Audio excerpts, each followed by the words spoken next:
नमस्कार दोस्तों, आपका हमारे channel education point PK for you पे स्वागत है। आज हम आरआरबी एनटीपीसी स्नातक स्तरीय स्टेज 2 का मेंस में जो सवाल आया था, जो 2017 में एग्ज़ाम हुआ था, उस क्वेश्चन का अध्ययन करेंगे। तो इस वीडियो में आप देखेंगे इस क्वेश्चन के साथ साथ कुछ अन्य महत्वपूर्ण क्वेश्चन भी शामिल किए गए हैं। तो आप मेरे वीडियो के साथ बने रहें, तो आप पूरे वीडियो को देखें और अपना एग्ज़ाम में सिलेक्शन पक्का करें। वैसे तो हम जानते हैं इतनी बेरोज़गारी में सिलेक्शन थोड़ा मुश्किल होता है, पर किसके भाग्य मंजिल लिखा ये पता नहीं है। हो सकता है ये सिलेक्शन की मंजिल आपके हाथों लिखी हो। तो आइए चलते हैं पहले सवाल की ओर। पहला सवाल दिया गया है, ईसा पूर्व 2500 के आसपास जहाँ हड़प्पा सभ्यता विकसित हुई, उस स्थान को आज हम किस नाम से जानते हैं? तो हड़प्पा सभ्यता जो है गुजरात साइड विकसित हुआ था, तो हमारे देश का पश्चिम भाग कहलाता है। तो इसका सही उत्तर हो जाएगा पश्चिमी भारत और पाकिस्तान। तो ये पहले के समय में पाकिस्तान इंक्लूड था इंडिया में, इसलिए इसका कुछ हिस्सा पाकिस्तान में आज के डेट में है, इसलिए इसका सही उत्तर हो जाएगा पश्चिमी भारत और पाकिस्तान। चलते हैं नेक्स्ट सवाल की ओर। नेक्स्ट सवाल है, कैडवर को क्या कहा जाता है? तो पहले हम इसके बारे में जान लेते हैं। ये कैडवर जो है इंग्लिश वर्ड है, CADVAR। इसका अर्थ होता है मृत लाश। इसका एक और मीनिंग होता है कॉर्प्स, CORPSE, कॉर्प्स। इसका भी यही अर्थ होता है, मृत लाश। तो ये सब लाश का जो है मेडिकल वाले स्टूडेंट अपने अध्ययन के लिए करते हैं कि व्यक्ति किस कारण से मरा या इसमें कौन सी बीमारी थी, इस वजह से वो लोग अध्ययन करते हैं। तो इसका सही उत्तर हो जाएगा सही रचना विज्ञान के लिए इस्तेमाल होने वाला मृत मानव शरीर। नेक्स्ट, तीसरा क्वेश्चन है, भारत का राष्ट्रीय गीत वंदे मातरम किस भाषा में रचा गया था? तो इसका सही उत्तर हो जाएगा संस्कृत। दोस्तों, अगर मेरा वीडियो अच्छा लगता है तो आप मेरे चैनल को ज़रूर सब्सक्राइब करें। वैसे तो आप एंटरटेनमेंट चैनल को सब्सक्राइब करते ही हैं, पर ज्ञान की बातें को नहीं करते हैं। तो इस चैनल को ज़रूर सब्सक्राइब करें। जब हम आपके साथ बने हुए हैं तो आप भी मेरे साथ बने रहिए। अगले सवाल की ओर चलते हैं। माइक्रोसॉफ्ट विंडोज़ की बोर्ड में वर्तमान टास्क को रोकने के लिए किस कुंजी का प्रयोग किया जाता है? इसका सही उत्तर हो जाएगा ESC, जो कि साइड के कोने ऊपर में होता है, लेफ़्ट साइड। तो इससे आप कोई भी काम करते हैं कंप्यूटर पे, तो अगर उस काम को रोकना चाहते हैं तो इस बटन को दबा देंगे तो रुक जाएगा। नेक्स्ट, एल नीनो का संबंध किस महासागर के तापमान की अनियमितता से है? तो इसका सही उत्तर हो जाएगा प्रशांत महासागर। एल नीनो के बारे में थोड़ा सा हम जान लेते हैं। एल नीनो क्या है?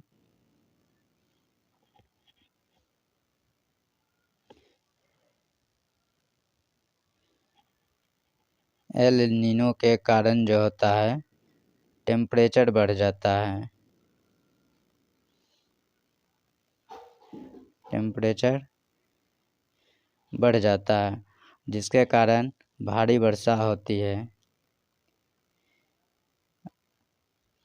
ये अक्सर प्रशांत महासागर में आया करता है, जिसके कारण समुद्री सतह का जो जल होता है उसमें उथल पुथल मच जाता है। तो इसके एक अपोजिट और भी बातें होती हैं जो काफ़ी महत्वपूर्ण हैं, वो है लाल नीनो। ला नीनो, ये जस्ट एक दूसरे का अपोजिट है। इसमें टेम्परेचर जो है घट जाता है और इसमें वर्षा कम होती है, और ये भी प्रशांत महासागर में ही घटना होती है। तो आप इन दोनों बातों को याद रखेंगे, लाल नीनो और एल नीनो। एल नीनो में टेम्परेचर बढ़ता है, लाल नीनो में घटता है। चलते हैं हम नेक्स्ट सवाल की ओर। नेक्स्ट सवाल है हमारा, फरवरी 2016 में भारत का 49वां टाइगर रिजर्व कौन सा बना था? तो ये 2016 का पूछा गया है, तो इस बार के एग्ज़ाम में आने की कोई भी संभावना नहीं है। तो आज हम जान लेते हैं कि 2021 में 2021 में जो लेटेस्ट टाइगर रिजर्व बना है वो हमारा बना है 52वां टाइगर रिजर्व। इसका जो नाम है Ramgarhi Vishdhari tiger reserve. Ramgarh Vishdhari tiger reserve, ये जो है राजस्थान में है। तो ये बात याद रख लीजिएगा, 2021 में भारत का 52वां tiger reserve Ramgarh Vishdhari tiger reserve है, जो कि राजस्थान में है। चलते हैं नेक्स्ट सवाल की ओर। अगला सवाल जो है करेंट है, तो अभी 2016 का है, ये इम्पोर्टेंट नहीं है, इसे इग्नोर करते हैं। अगले सवाल की ओर चलते हैं। अगला सवाल है, किस किले को अंग्रेज ट्राई ऑफ द ईस्ट कहते थे? इसका सही उत्तर हो जाएगा जिंजी किला। ये जिंजी किला जो है हमारा तमिलनाडु में है, और इस किले के बारे में एक और नाम मिला है जिसका नाम है अभेद किला। इसका दूसरा नाम है। ये जो अभेद किला का नाम दिया है ये शिवाजी ने दिए थे।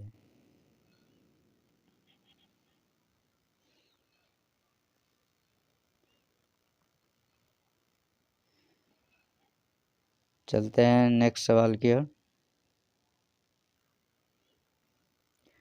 अगला सवाल बोला गया है, किसी पदार्थ में मुक्त किसकी उपस्थिति उसे विद्युत का सुचालक बनाती है? तो आप जानते हैं कोई भी पदार्थ सुचालक है या कुचालक, इसका डिसीजन उसमें उपस्थित इलेक्ट्रॉन बताता है। तो जितना ज़्यादा इलेक्ट्रॉन होगा उतना वो वस्तु सुचालक होगा।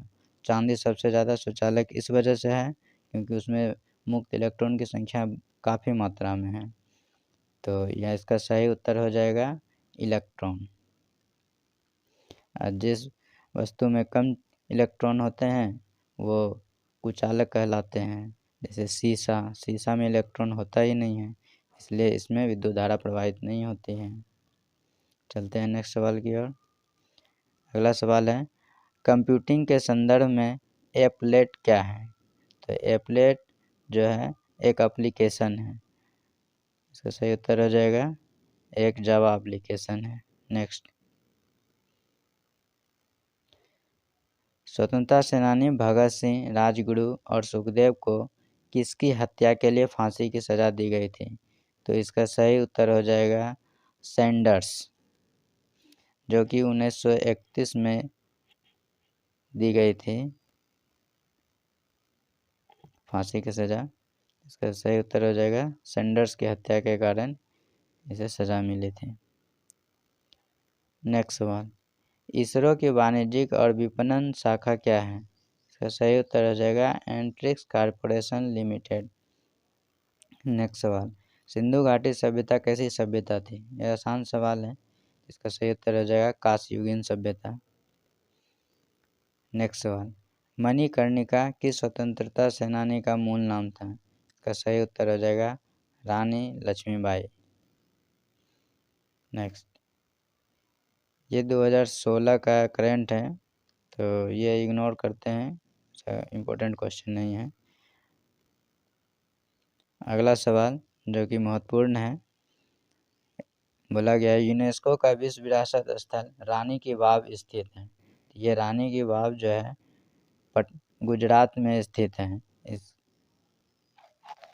ये पाटन नामक जगह पे है, तो इसका सही उत्तर हो जाएगा गुजरात। नेक्स्ट सवाल जो है 2016 का करंट अफेयर है, इसको इग्नोर करते हैं, इम्पोर्टेंट क्वेश्चन नहीं है। नेक्स्ट सवाल है, सन 2020 में होने वाले ओलंपिक खेलों का मेज़बान कौन किया है? तो हम जानते हैं कि 2016 में 2020 में ओलंपिक खेल नहीं हो पाया था ये चीज़ हुआ था 2021 में, कोरोना के कारण स्थगित कर दिया गया था। ये जुलाई महीने में हुई थी, टोक्यो में ही हुई थी। तो 2020 का जो ओलंपिक खेल हुआ टोक्यो में हुआ, भले डिले हो गया। तो इससे कुछ महत्वपूर्ण बातें हैं जो कि हम जान लेते हैं, जो कि काफ़ी इम्पोर्टेंट है। तो आइए जानते हैं टोक्यो ओलंपिक खेल 2020 में क्या क्या हुआ था। इसमें देखेंगे आप, भारत के तरफ से कुल जो है 7 मेडल मिले थे, जिसमें गोल्ड जो है 1 मिला था, सिल्वर जो है 2 मिला था, ब्रोंज जो है 4 मिला था। और भारत का जो स्थान था इसमें 48वां था। इस बात को ध्यान में रखिएगा, भारत का स्थान ओलंपिक में 48वां था। और पहला स्थान जो था वो था अमेरिका का, और दूसरा स्थान था चाइना का। तो इसमें से कुछ खिलाड़ी हैं जो कि किस खेल से संबंधित हैं, ये भी थोड़ा हम जान लेते हैं, जो कि काफ़ी महत्वपूर्ण है। जैसे जिन्हें गोल्ड मेडल दिया गया उनका नाम है Neeraj Chopra.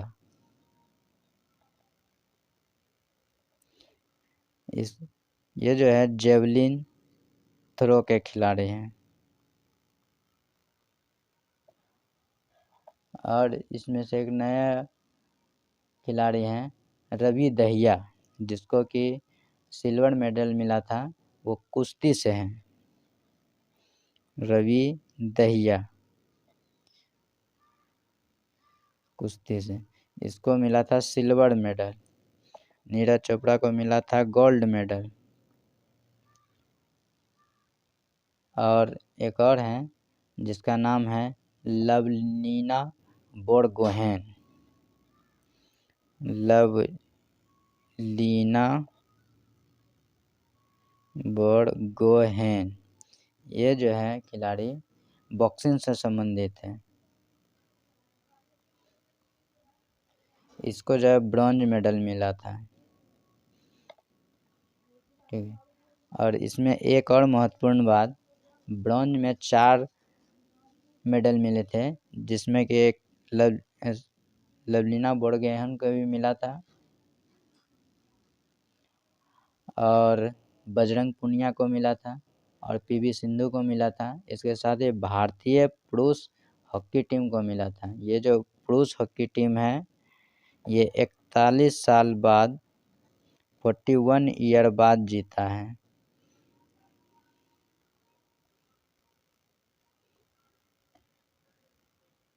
Hockey team India का जो है 41 ईयर के बाद इसको ब्रॉन्ज मेडल मिला था। चलते हम सवाल की ओर। अगला सवाल है, वर्तमान समय में भारत की सबसे धीरे चलने वाली ट्रेन कौन सी है? तो ये पहाड़ी भागों में चलती है, ऊटी पैसेंजर है। तो इसका सही उत्तर हो जाएगा Ooty Nilgiri passenger train. Next सवाल, विश्व पर्यावरण दिवस 2016 का नारा क्या था? तो ये 2016 का करंट था, तो आज के डेट में जान लेते हैं 2021 का पर्यावरण दिवस का थीम क्या था या नारा क्या था। तो इसका सही उत्तर हो जाएगा 2021 का जान लेते हैं इकोसिस्टम रेस्टोरेशन। इकोसिस्टम रेस्टोरेशन, इसका हिंदी अर्थ होता है पारिस्थितिकी तंत्र में बहाली। पारिस्थितिकी तंत्र में बहाली मतलब क्या कि पेड़ पौधे लगाना है, जैव ईंधन पर विकास देना है, पर्यावरण को प्रदूषित नहीं करना है, यही सब बात। चलते हैं नेक्स्ट सवाल की ओर। बोला प्रतिबिंब की ऊंचाई के वस्तु की ऊंचाई से अनुपात को क्या कहते हैं? तो इसको कहते हैं आवर्धन। इसको m से सूचित करते हैं। m बराबर होता है प्रतिबिंब की ऊंचाई बटे वस्तु की ऊंचाई। प्रतिबिंब की ऊंचाई बटे वस्तु की ऊंचाई। ये आप क्लास 10 में पढ़े होंगे साइंस में, फिजिक्स का पहला या दूसरा चैप्टर में है, उसी का ये फॉर्मूला आधारित सवाल है। नेक्स्ट,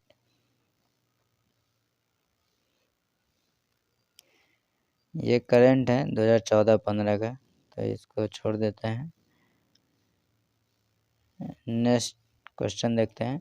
भारतीय ओलंपिक संघ के अध्यक्ष एन रामचंद्र को किसके लिए उत्कृष्ट सेवाएं प्रदान करने हेतु ओलंपिक ऑर्डर से सम्मानित किया गया था?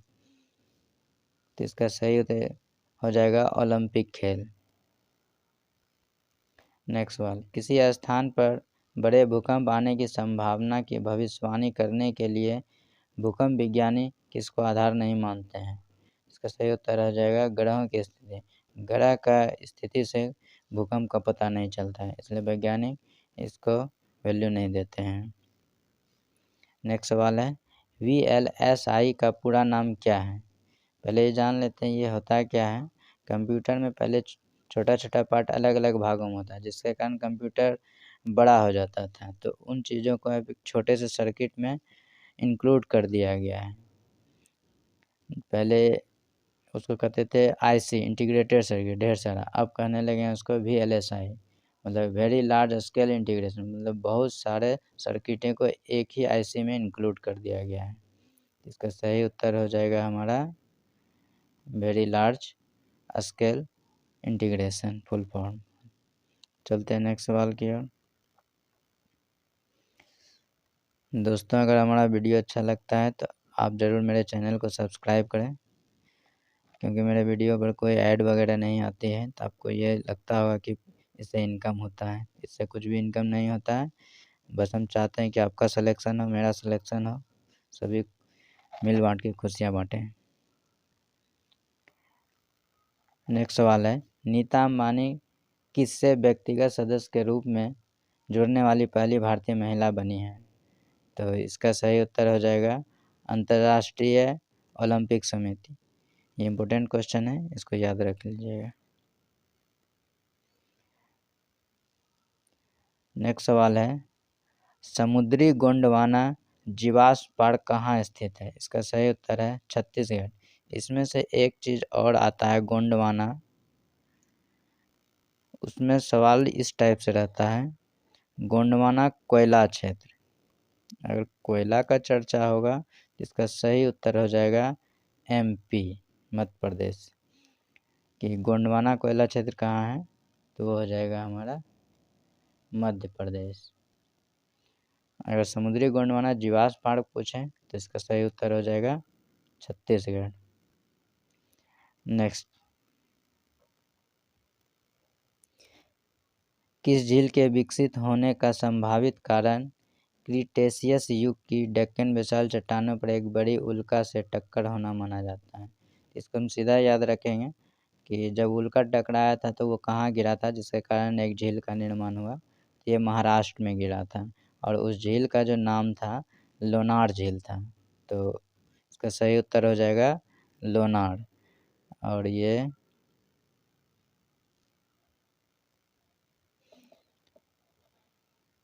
महाराष्ट्र में गिरा था, तो इसका सही उत्तर हो जाएगा लोनार, और जगह का नाम पूछे तो महाराष्ट्र।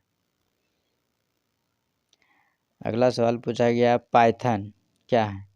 ये एक प्रोग्रामिंग लैंग्वेज है। ये ऐसा लैंग्वेज है जिसके की कोडिंग को आप हम भी समझ सकते हैं। ये नॉर्मल कोडिंग का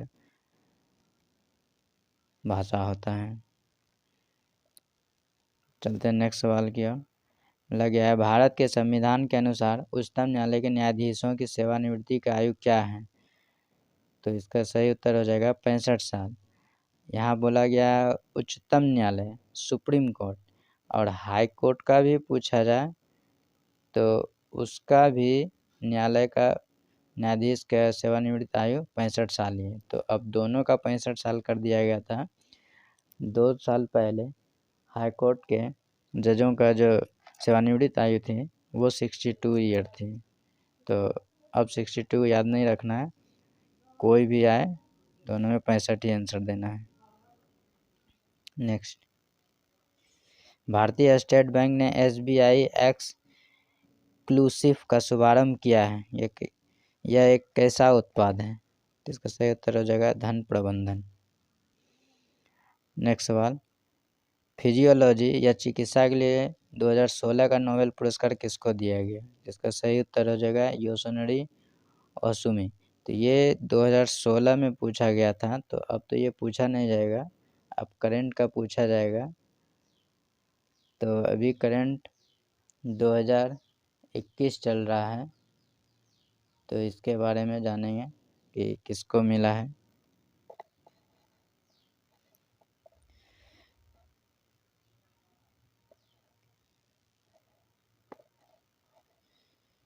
ये 2021 में 2 व्यक्ति को मिला है, जिसका नाम है डेविड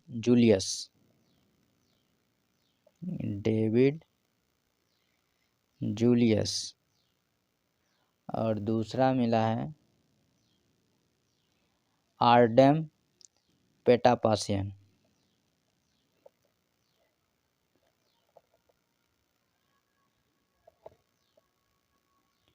आर्डेम पेटापासियम।